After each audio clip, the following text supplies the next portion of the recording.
Hello master.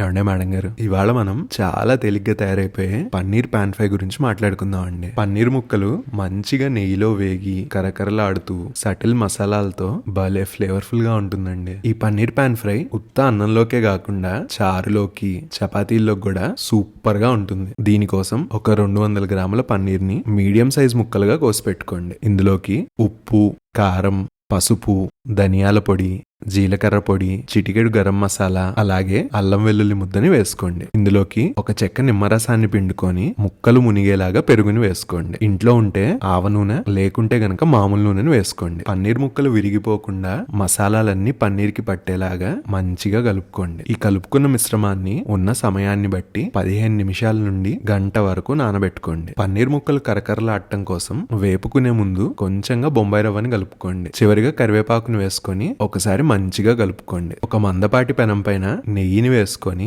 ఆ నెయ్యిని పెనమంతా spread చేసుకోండి. తెగ మధ్యస్థంగా ఉంచుకొని నానబెట్టుకున్న పన్నీర్ ముక్కల్ని పెనం మీద పరుచుకోండి. ఒక 5-6 నిమిషాలు పన్నీర్ ని వేగనిచ్చి అట్లకాడతో పన్నీర్ ని రెండో వైపుకు తిప్పుకోండి. పన్నీర్ ముక్కల్ని అట్లకాడతో అన్ని వైపులా కాలేలాగా చూసుకోండి. ఒక 7-8 నిమిషాల తర్వాత పన్నీర్ ముక్కలు అన్ని వైపులా వేగి కారం మంచిగా కరకరలాడుతూ పిచ్చెక్కించే పన్నీర్ పాన్ ఫ్రై తయారైపోతుందండి.